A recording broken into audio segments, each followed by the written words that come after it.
Don Toliver's new album, Life of a Don, is set for release in July, and based on the two singles that I've heard so far, it's shaping up to be a great sounding album, and I feel like it might end up being his best. And we're actually going to take you guys through everything that you can expect from this new album. And not only that, but to all our Patreon members, early access is now available to tomorrow's episode that you guys voted on. So the link to that is in the description below. So speaking on, Life of a Don, what are your first early expectations, let's say, before you heard these two singles? Wow, I was going into this expecting so much because he's had a ridiculous run for the past couple of years. I mean, making his debut on Astroworld and seeing, Heaven or Hell, dropping back in 2020. There's a lot to look forward to with Don Toliver's aesthetic and the types of sounds he brings into, especially like the way that he's able to use his voice and his auto-tune to kind of, picture like that modern, T-Pain sound. Like that's what I think about when I hear about Don Toliver. And not only that, but he fits in the R&B lane. He could go on to tracks with rap artists, and now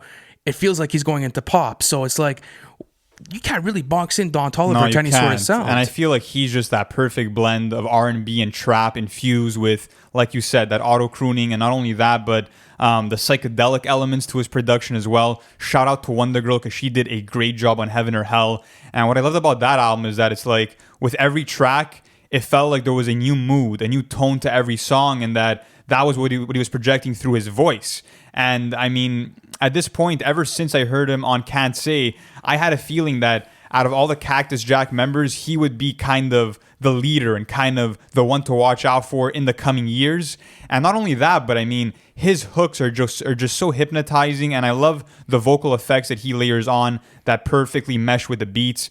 Not only that, but I mean, like I said, his hook game is super underrated. If you look at what he did on Lemonade, which is one of the biggest songs in recent time, not only that, but also if you look at His and Hers, that was another great performance by him. So everything, even just building up to these singles and to the album, has sounded amazing, and I feel like he's only getting better at this point. He is getting better, and he's doing it in a way that suits him best. Like, I like it because he's not necessarily biting anyone's flow or biting anyone's cadence. Like, this is a signature Don Toliver sound. I think he has been influenced by Travis, though. Oh, well, I mean, who hasn't? But I mean, like, just the way that he uses his auto-tune and the way that he's able to, set up his productions with his vocals. Like, another thing is that he sounds like he's a part of the beat, and I guess you could probably attribute that to Travis Scott and like the way that he does that so well. But listen, I'm super anxious for the album because we're going to be diving into it, and it's going to be absolutely great. And guys, listen, subscribe if you haven't already, because we're going to be doing a full review of Life of a Don when it comes up. But let's actually fast forward to June 21st, where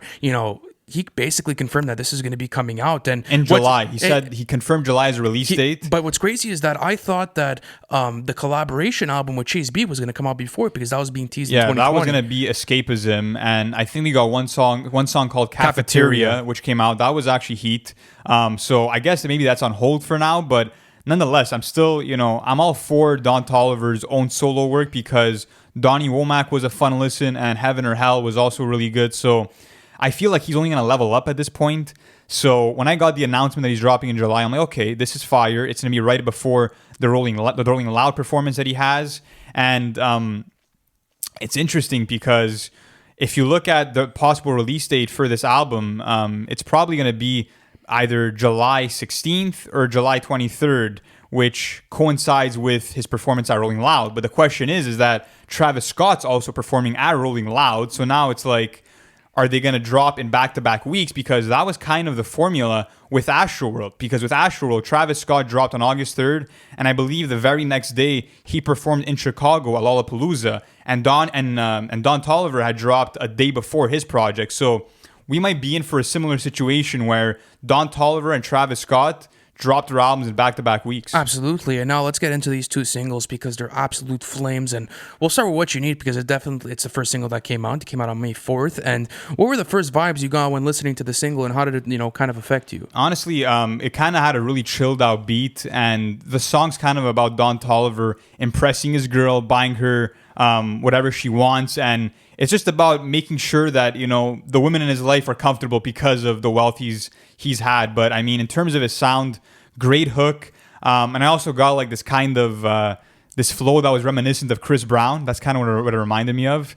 And the vocals hit hard. Loved Hit Boy's production on it. And it was a good teaser. And I love the fact that he wasn't scared to give it time to kind of build up steam. I think he released it in May, and he released it like 2 months before the release of the album. So to see that song still gain steam, that's awesome, man. It is. And do you think is it a confirmed single, by the way, for the project? Yeah, it is. It okay, is. So automatically going on that, you already know that the track list is probably going to start off on a strong note. And one thing that I do want to say about Don Toliver's music, and obviously, we talk about content matter a lot on the channel here. It's like, not necessarily like bringing in crazy themes or crazy fucking, rhyme schemes or, anything like that. I don't expect that out of Don Toliver, but sometimes just the content does have to be refreshed a bit. Like, I feel as if that's maybe a bit of a gripe that I had on Heaven or Hell, but when it comes to playing, it was still cohesive. That's one thing I respect. It was is cohesive. That it's like there was kind of an overall theme to the album. Exactly. I like it, but I just feel as if like I want to see him diversify now. I want to see I want to see where he's at in his life. Imagine if Don Toliver like makes like an Igor, like he has like a love triangle or like some shit like that, Yeah, where that'd it's be fucking super cool. concept based. That'd be awesome. I mean, it's possible. It's not out of the realms of possibility because something like that doesn't necessarily take lyricism. And not only that, but like I don't really even want lyricism from Don Toliver. No, obviously. definitely not. But it's just like the way he's able to fit it in. Yeah, I feel like, you. Whatever. If I had to put something he could improve on, but he's a great fucking artist He is. nonetheless. So but let's move on to the second single Absolutely. that dropped, which is Drugs N Hella Melodies, featuring Uchis. And I don't know if you saw the video for this, but it was actually really dope. And it starts off with Don Toliver being escorted by a security guard to his bedroom in his mansion, and it kind of sets up that theme of him being a Don and needing security and protection and whatever else. And the song starts off with these very dreamy vocals by Uchis, and I was stunned by those vocals and the chemistry they had. Beautiful in that song. It is beautiful. They're two great artists, and also the production makes you kind of feel like you're floating in space. Like it has a very. I feel like I'm levitating listening to it. Like it feels very vibey. Like that's what I like about Don Toliver's music too. Is like you could put it on in the car, and like if you're vibing out at night, and you've come back home from a party or you're doing whatever you're doing. It's definitely the vibe. Like it's definitely like his music is very, very good with crowds, and I feel as if like a lot of people could gravitate and could attach onto Don Toliver's new music, and that's what I'm anxious for. I want to hear the impact it has. I want to see what it's able to do. Over the course of time. So, what do you think this album's gonna do? Like do you think maybe it's just gonna be a filler in his discography? Do you think it's gonna bring him to a whole different level? Do you think it's gonna change his sound? Like where do you feel as if the album's going? I feel like based on these two singles, What You Need and Drugs N Hella Melodies, those two songs alone to me feel more moody. They feel more stylistic than a lot of what was on Heaven or Hell. So to me, this is a good indication that we could be in for his best album yet. And I mean, in terms of the side of collaborators, I feel like this will be a step up because I wasn't too big of a fan of the features from Sheck Wes and from the Migos on Heaven or Hell. But now with Kali Uchis in the mix, now with probably another crazy Travis Scott feature, and honestly, one name that I'm hoping is on this is Kid Cudi. Wow, that'd be I nice. want to hear Kid Cudi on this. That would be a great melodic production. I would imagine his humming mixed in with like Don's hypnotizing vocals. It would blow my mind. I would want to see Baby Keem on this. Oh, that'd be nice too. I would want to see. I think they would go so well together, especially like how unique their productions are, like separate from them. What about Playboy Cardi? You don't see that meshing in? It depends though. A whole lot of Red vibes I don't think go very well with Don Toliver's sort of sound and what he's been doing, but it depends though. Like it depends the whole direction of the project. Like based off of what we gotten from these two singles, there's a lot to look forward to, and there's a lot of shit that we could talk about. Like, do you think he's going into more of a pop lane? That's something that you had mentioned before, that you think that he's maybe somewhat steering into that. I would appreciate it. I think he would do great in there. I think so too. If there's someone that would be able to do it in this new generation, it's definitely Don Toliver, because you have to have the voice for it, and you have to have the melodies for it. You also have to be great with autotune. So checks all the boxes, right? I mean, obviously it would work well, and not only that, but we know this guy makes hits. Yeah, we know this guy's great on hooks. We know that this guy could have multiple bangers within one track list. Like, he's obviously not going to create, a fucking masterpiece. Like, no one really expects that from Don Toliver, and if he does, more power to him. I'm super down to hear it, but he checks the marks for,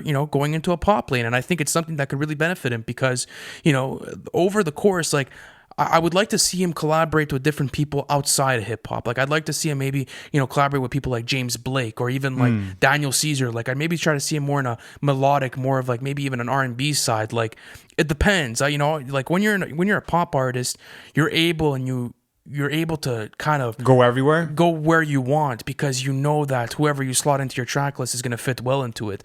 Like, again, you said that the Shekwes and Migos collaborations weren't really strong, and I got to agree with you. They are definitely not memorable.